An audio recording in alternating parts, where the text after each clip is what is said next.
Hi, everyone. It's Jen on the go. Welcome or welcome back to this channel.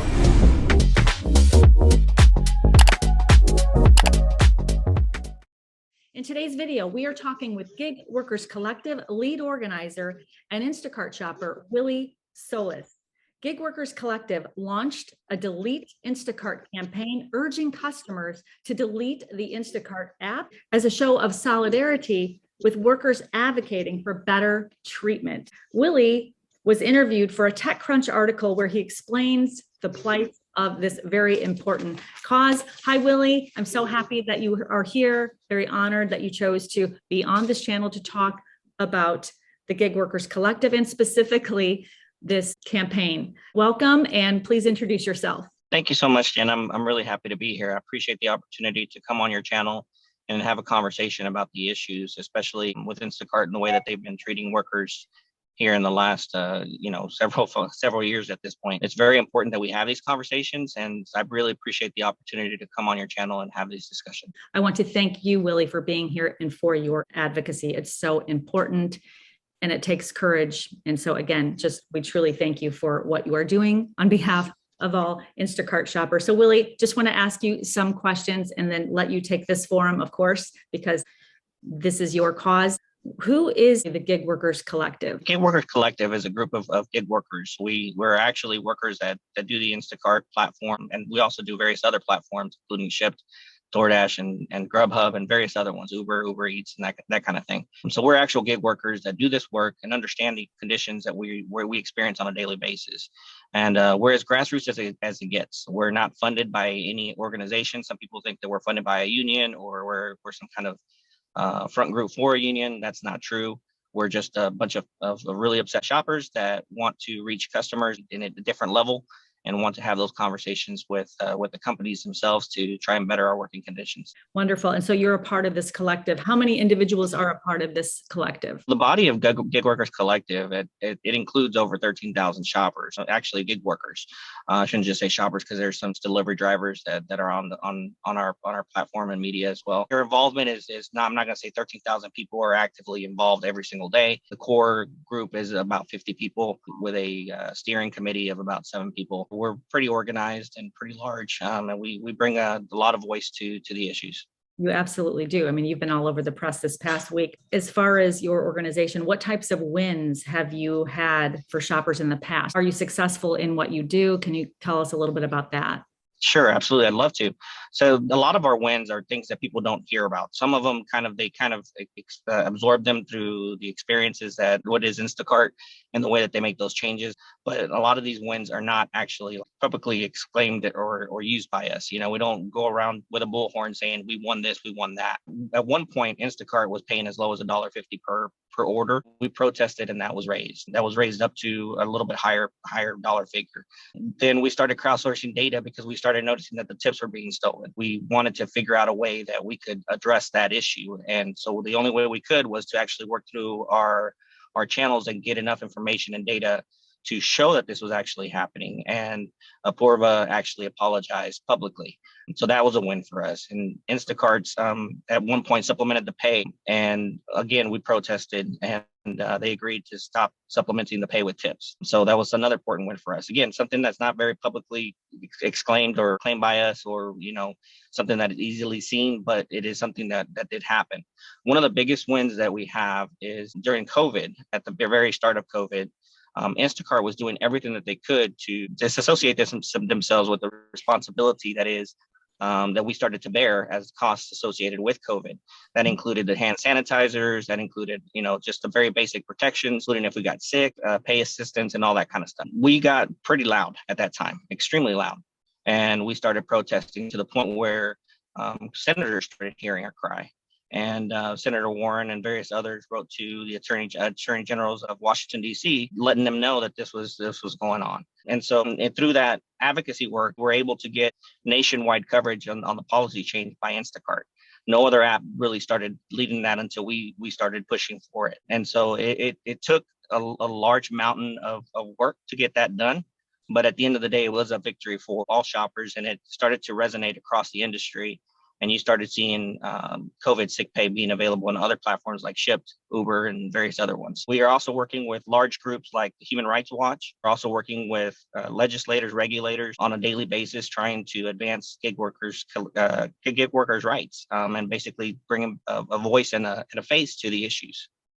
That's really incredible. And, these are things that Instacart shoppers aren't aware of. This doesn't happen by accident. These aren't acts that Instacart is just saying, you know what, we should step up and do something for shoppers. They only do it when they are being pushed. So we need to keep pushing, which leads me to my next point, Willy. There are a lot of people that don't agree with what you are doing, including other Instacart shoppers and, sadly, other YouTubers who talk about the gig economy, which shocks me. They say things like, this group of workers are a bunch of crybabies. They are whiners. They are complainers.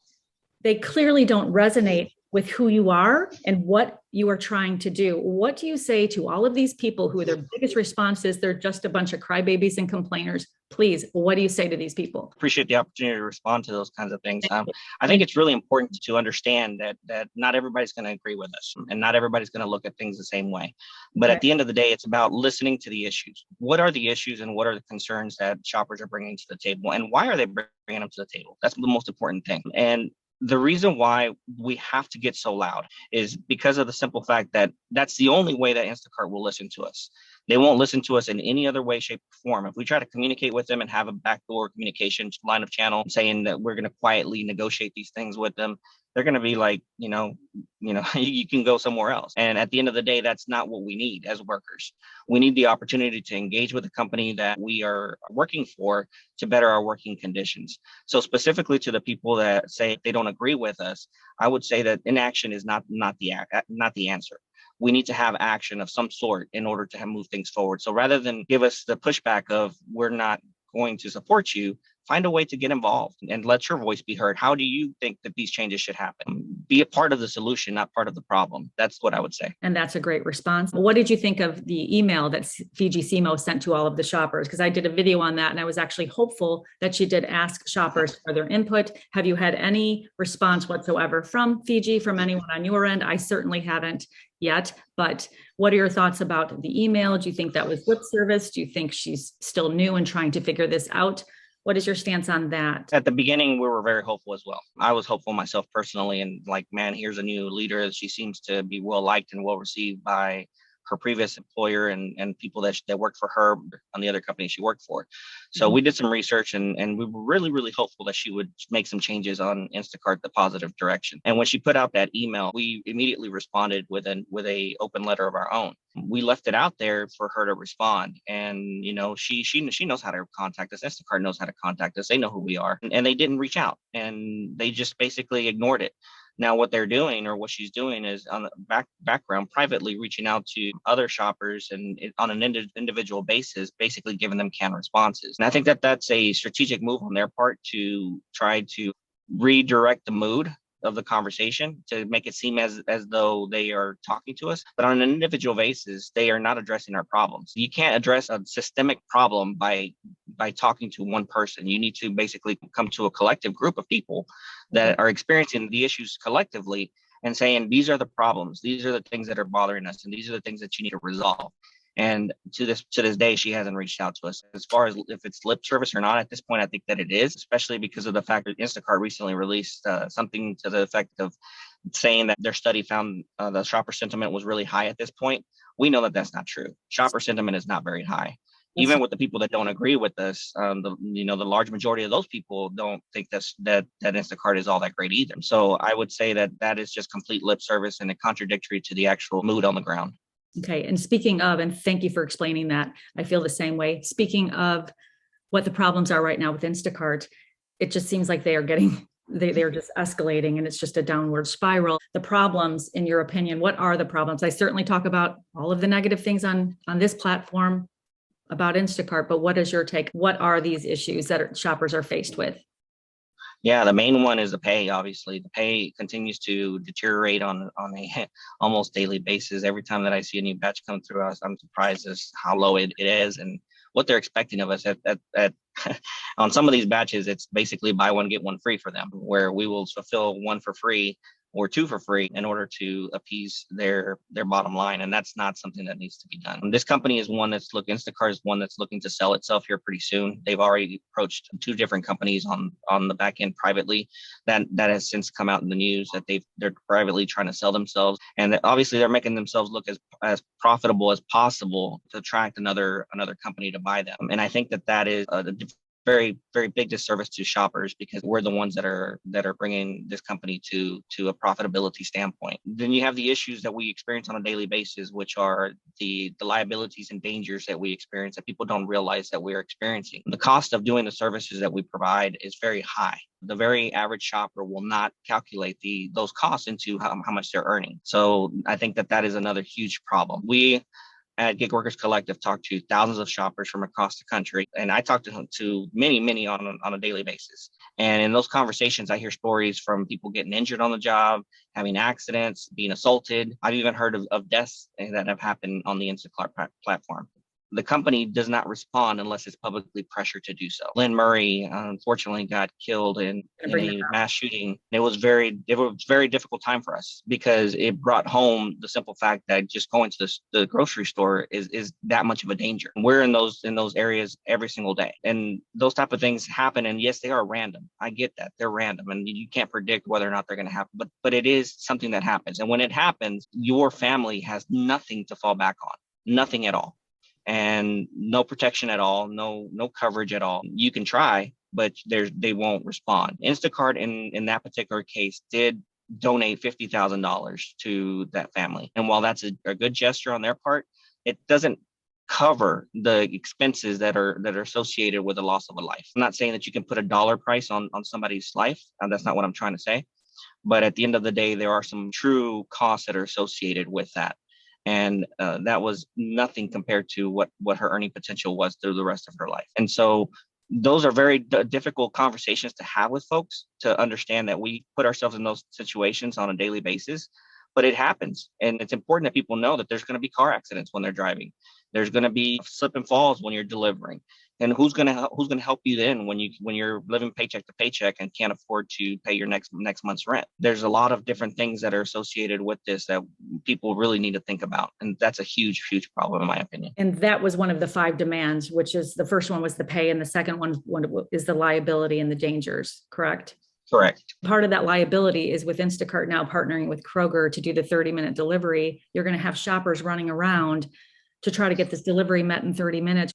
I don't know how it can happen unless they're very low items. I understand that. But what if you get into the checkout line where it's a slow checker and you can't get there? What happens is they panic and they will race and speed, because we know that once a shopper is given a rating, we are penalized aggressively and horrendously. Right. Really, it's just such a brutal rating system. So we can't afford to do that. So you're going to have accidents as this 30-minute window is happening all over.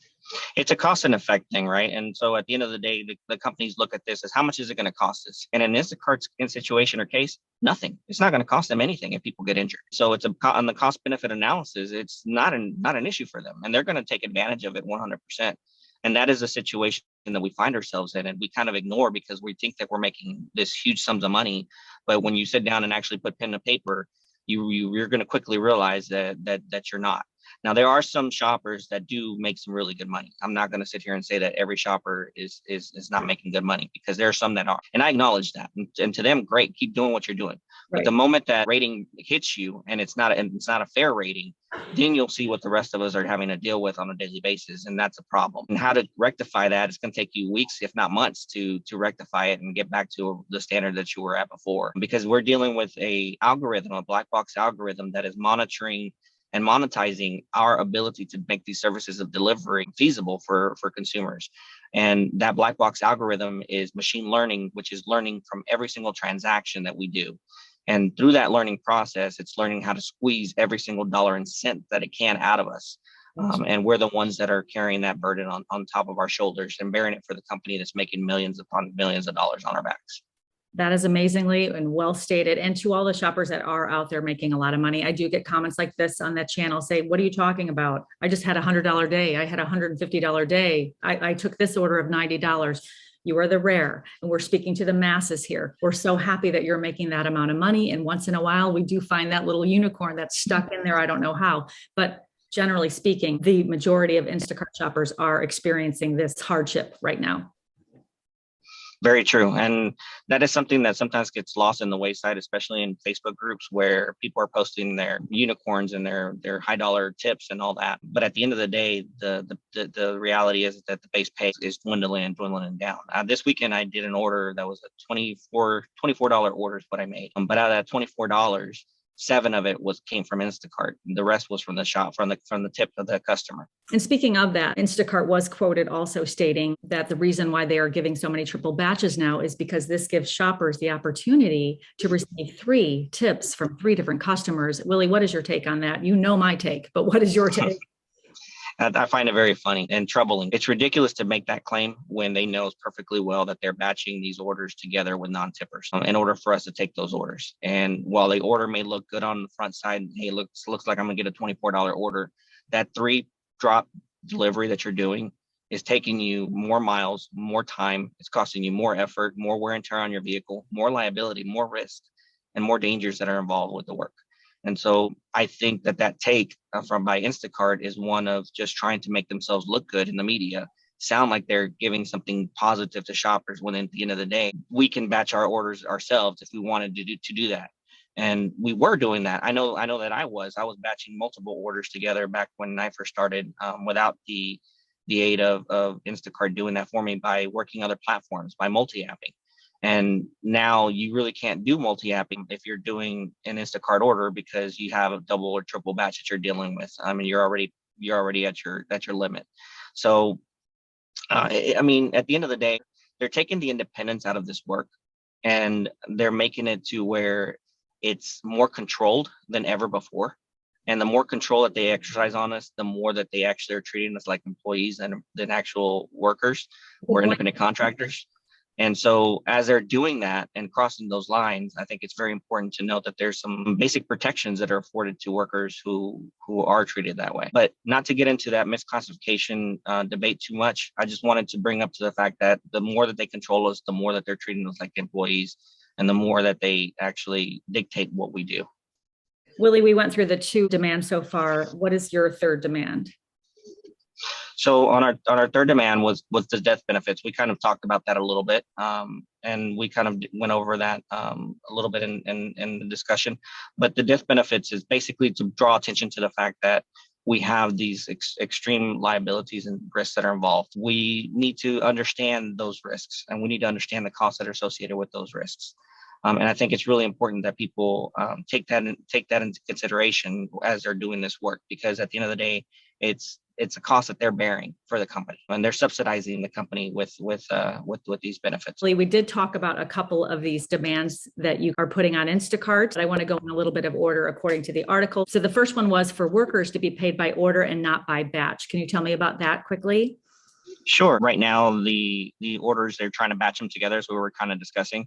Yep. And kind of forcing us to do 3 for 1 or 2 for 1. Our demand is for them to be individually batched. And if we want to batch them together ourselves, then we should be able to do that on our own as independent contractors.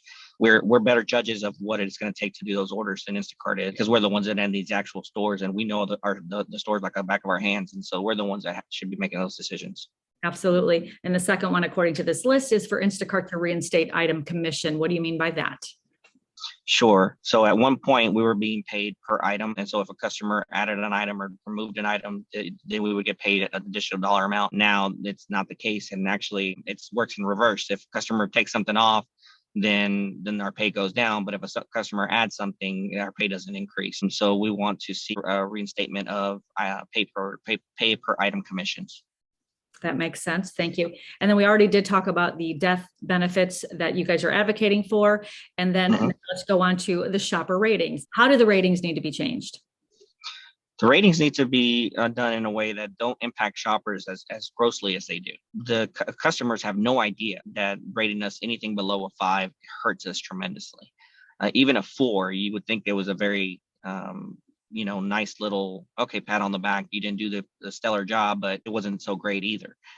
Well, that may be the case, but at the end of the day, that 4 really does affect our earning potential, and everything that affects our earning potential needs to be in a way that is very methodical and scrutinize to the ability that the shopper can actually protest or basically appeal a particular situation. And right now there is no process for us to work through that process of appealing or to bring it to its attention that this rating is unfair. We just basically have to live with the repercussions of a bad rating. And the rating system, the way that it's listed right now, customers, when they see it, they're basing it off of things like, was an item out of stock in the store, or was the shopper 5 minutes late in delivering the order? Things that are outside of the shopper's control should not dictate their earning potential. And they do. And so the rating system is really unfair, and we think it needs to be revamped. And I'm hearing from a lot of shoppers that right now the grocery stores are low in stock. We know this because of the distribution backup, lack of truck drivers. Customers are taking this out on shoppers. And where is Instacart in this? I mean, we know that chat support is not capable. They're not able, they're not equipped to help shoppers in any capacity. So once we are rated poorly, the rating sticks. When that rating sticks, our payments are even lower. We are limited to what we can see. So it really is a relentless, brutal rating system. So of course, you are going to address this. And the customer fraud is on an all-time rampant problem. And again, we know that there are dishonest people everywhere, but the problem is Instacart doesn't, even if a shopper has the photos to prove this is what I gave the customer, there's still no support. There's still no backup. And that is so disheartening, so frustrating, and honestly, so sad and pathetic. What would you say about that? The customer fraud, that seems to be such a big issue. I can't tell you the amount of emails I receive every single day, too many to even put on this channel, of just the disregard. I mean, it's pretty much Instacart is accusing Instacart shoppers of being thieves. And it is the worst. If you've ever been accused of something you didn't do, it is the worst, helpless feeling ever. So I can't help shoppers, but maybe together with your gig workers collective, we can do something to make Instacart to at least hold these customers who are clearly thieves accountable. Totally agree, 100%. And like you, we receive so many emails and so many requests for assistance with it, and there's very little that can be done. And that's a major problem with this rating system, is the fact that once these things happen, and especially if you're deactivated, there's little, if any, recourse other than arbitration or going through the legal process, which we all know is very expensive, time consuming, and really a rat race to try and get resolved. So at the end of the day, it feels like you're helpless, and it feels very, very hopeless. And some of these conversations that I've had with shoppers, they're in tears. They're literally crying about how this has impacted their livelihood and their ability to earn for their family. And so it's very disheartening, and it hurts more than anything to hear these conversations from these workers when they express this. So that's why we advocate so heavily against the rating system being so aggressive, especially in a time when there's oversaturation of shoppers in a market where it doesn't cost them anything to add another shopper and remove one off the platform. Yeah. So because of that, those are the things we advocate for, is to lower the amount of people that they have on the platform, and also the rating system. The rating system is completely wrong, and it's hurting shoppers in so many different ways. Absolutely. And thank you so much for your advocacy on that. And then the last demand, you talk about the default tip to be raised to at least 10%. Tell me a little bit about that. The tip system has gone up and down. We've seen, at one point it was at 10%, and then it just dropped to 5%. And I actually took it down to 0, where the default was set to 0 for a certain period of time until we started boycotting and advocating against it. And then we saw it raised up to a 5% mark, but at least it got to the 5% mark. What we're asking for is something that we've asked for, that we've had before. So we're not asking for new things. We're asking for things that we've had in the past. And the 10% does not impact Instacart's bottom line. The only reason that we can see that they're doing it is because it lowers the total overall appearance of a cost to the consumer. And so again, it goes on our backs, not the company's back. If they really want to have the lowest cost per order for a customer, then they need to lower their take on the commissions that they earn for each individual item, not to place it on the backs of the workers who are actually out here bearing all these costs for them already. And I think most shoppers are on board now. No tip, no trip. And I'm happy that shoppers are at least knowing their worth in that regard. But this is exactly why Instacart is bundling these triples together, because those customers are not being serviced. What is your take on customers not tipping in the app? And again, I do get customers that come after me. I've put a lot of videos on this channel stating why customers should tip their shoppers prior to receiving their order, and they come unglued. A lot of them do. They're like, I'm not tipping my shopper until I know that that person does the perfect job for me, putting all these demands, and then we'll see if they get a tip. What do you say to customers like that? Because they watch this channel. Absolutely. And I appreciate the opportunity to kind of address that. As a consumer myself, I can definitely relate to the fact that I don't want to tip until I actually receive the service and know what I'm receiving. The one thing I would tell customers that get upset when we say that is they need to understand that we don't earn a lot of money from the actual batch itself. And so we really rely heavily on the tip portion of the pay. And so it's costing us a lot of money when we take orders and we don't get the tip on the back end. So it's much easier for us to see what we're earning on the front end. So the shoppers that have been doing this a while, they know if the order doesn't have any tip on it, not to take it, because the chances of you getting a tip after the fact are slim to none. And that's just a sad reality of it. I've been doing Instacart for over a year, and I can tell you that that's what I've come to learn is if there is no tip on the front end, or if I'm not able to see the tip on the front end, then more than likely I'm not going to get a tip. And so I don't accept those batches. So I would say for customers who want a better service, that want the most experienced shoppers shopping their orders, that actually care about their order and want to make sure that they're properly filled, to really consider the fact that tipping up front doesn't mean that you cannot change the tip at the end. If the shopper does a really bad job, you have 24 hours from my understanding to change that tip. And if it needs to be adjusted because the shopper was really that terrible, by all means, do it. But don't put yourself in a situation where your order is going to be placed in a batch that has no tip at all, and it's probably not going to be taken for a good while, because that just basically deteriorates its quality of service that you're going to receive. So at the end of the day, I think that pre-tipping may sound like a caveat for some. They are able to adjust the tip at the end.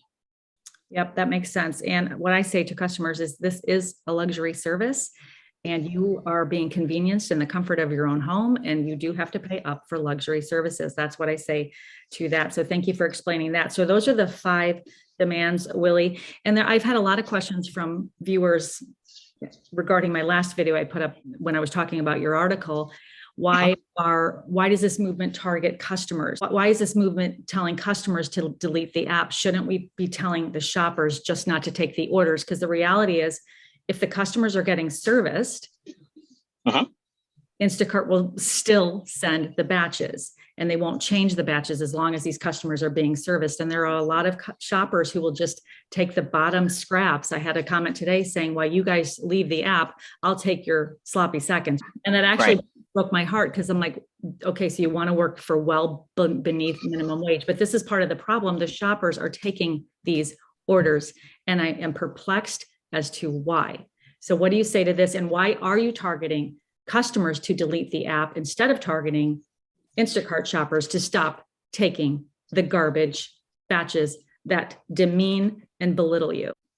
We know that in the short term, it may hurt shoppers to call for a boycott, and it may hurt some things and make things look like we're not adding pressure to the company. But Fiji publicly was pandering to shoppers by inviting us to talk about their grievances with her and kind of share privately our concerns with her. And privately, she was ignoring us and sending us canned responses, right? But what we've learned in the process is that in order to get Instacart to listen, and we've learned this over a course of 5 years of advocating for shoppers, is that we need to hit Instacart where it hurts. And that's their bottom line. And the customers are the ones that have that dollar vote, to sort of speak candidly about that. They can vote with their dollars, and they can send us very loud and strong message to Instacart. We know that these type of campaigns of deleting the app by consumers are very impactful to a company, especially one that's trying to pretty itself up right now, to make themselves more purchasable by another company, or to basically go through an IPO and list some stock on the stock exchange. That's what they're trying to do. Is they're trying to make themselves look very profitable and very pretty to potential investors in the future. And so the biggest thing that speaks to investors is consumers. Are consumers buying the products or services that the company is selling? And so that is why we went after consumers to send this loud message. And we heard from consumers. And I know some shoppers believe that consumers would never delete the app. we've heard from consumers. They're all over the social media area of the web where they're having these discussions and they're saying, yes, I'm deleting the app. And on this channel, I've also had customers who have emailed me and said, Jen, we had no idea. Thank you so much for telling us. We will use another platform. I'll send my granddaughter to get my groceries. I'm deleting the app. So it is working on a small scale, but it's kind of like we're pushing the dial a little bit. We are tipping the scale. We have to keep tipping it. And Right. we need to do this together. So that leads me to my next point. You mentioned a boycott from Instacart shoppers, that you're targeting Instacart shoppers about a boycott that is going to be coming up. And then I want to know how to keep shoppers in the loop about that. But tell me about this boycott for Instacart shoppers, Willy. Yes, we plan to stage a walk-off on October the 16th. That's going to actually be announced in the media. We're going to have coverage already, kind of discussing this. We've already talked to media and they're going to be covering this. And so what we're going to do is we're going to call for shoppers to not take any orders that day on the 16th. And we understand and we recognize that some shoppers just are not in a financial situation where they can't take orders and they can't participate. We understand that. So for those shoppers, we ask that they not take any orders that have a base pay of $7. Even if it has a nice little tip on it, we're asking not to take those orders. That's a really good compromise. And they can be part of the solution and not part of the problem. You can make a stand by that. Don't accept these orders. And Willy, these orders disappear off the batch queue right away. So somebody is taking these orders. So I like what you said. Will you repeat that one more time? Sure. To the shoppers that want to boycott but can't do the actual walk off because they're in a financial situation that requires them to work, we're asking them to not take orders that are a base pay of $7, whether or not it has a nice little tip attached to it or not. We're asking them to ignore those orders altogether so that together collectively we can send a strong message to Instacart that day that we will not be accepting peanuts for our work, that we do value ourselves and we do hold ourselves in high regards to basically be fairly compensated. And in an age where companies like McDonald's are raising their base pay to $13 to $15 an hour here in my local area, if for an Instacart shopper to make less than that, and when we're taking on more responsibility and putting our vehicles into the cycle of or the mix of things, and again taking on all the liabilities and dangers that we take on, for us to be making less than what a worker at McDonald's makes, that's a full-time W-2 employee, that is a really concerning trend, and we need to break that trend. Right. And, to add to that, I had another viewer that did say the U.S. is experiencing a tremendous pay increase and an increase right now for incentives who work in the service industry due to a large part of the difficulty in filling these positions.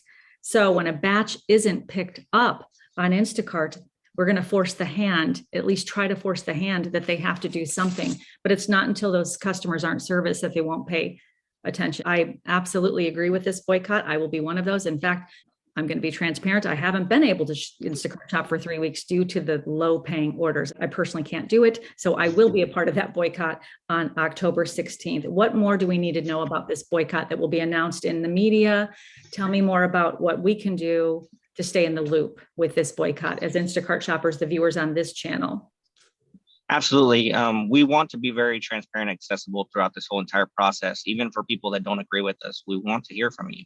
We want to have conversations, not only just here, but we want to have conversations with you. And we're very accessible. You can go to gigworkerscollective.org and you can sign up there to receive our emails and updates for this boycott and other things that we're working on. Also, you can email me directly at willy@gigworkerscollective.org if you want to reach me directly. I welcome anyone.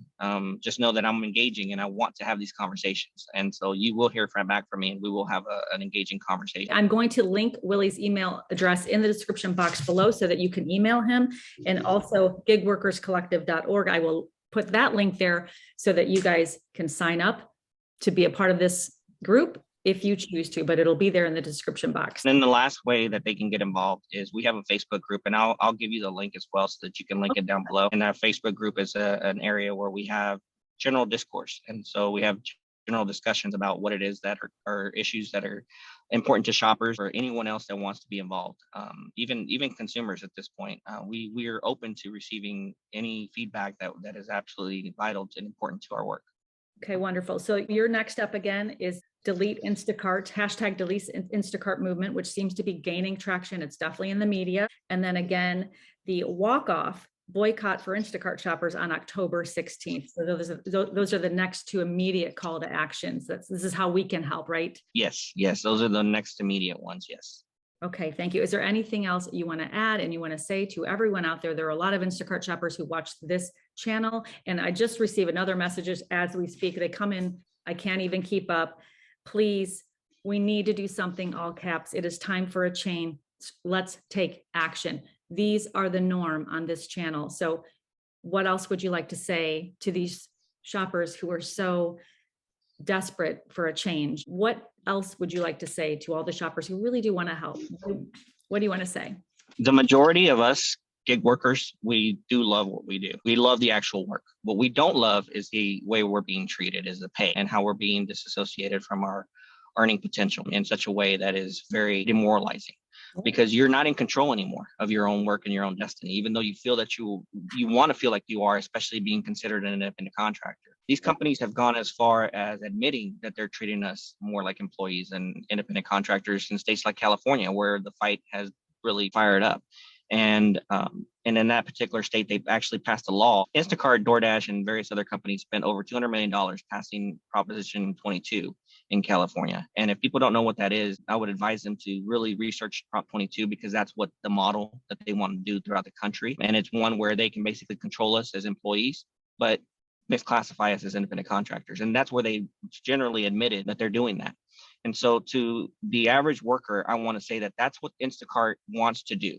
They want to protect that model, and they want to treat us like an employee, control us like one, but escape all the responsibilities outside of that. And I just want to bring that to their attention, because collectively we are strong. Collectively, we do have a voice. And there are so many exciting things that I'm a part of, some of which I can't even discuss because they're things with regulators that are going on an ongoing basis that we cannot really disclose at this time. I wish I could, but I can't. But there's so much exciting stuff that is happening. Attorney general's offices from across the country they're listening, and they understand how we're facing wage theft, we're facing low pay. They understand all this stuff. They understand where Instacart is guilty of this, where they've taken tips from us in the past, and they want to make sure that we're protected. We're not alone. And that's the biggest message that I want to send everyone, is that at the end of the day, you are not alone. You may be sitting there in your vehicle like I am on a daily basis, thinking that you're all by yourself on an island, but you're not. There are so many of us that are rising up to the occasion and having these conversations on a daily basis that we're being heard. And the simple fact that I'm on this channel connecting with you, and the simple fact that customers are reaching out to you and letting you know that they heard our message is an indicator enough to show that our message is resonating with folks and people are listening. And I just want to connect with as many Instacart shoppers and gig shoppers, if you don't work for Instacart, as possible, to let you know that you're not alone. And together we are a very, very powerful voice, and we are much stronger than Instacart itself.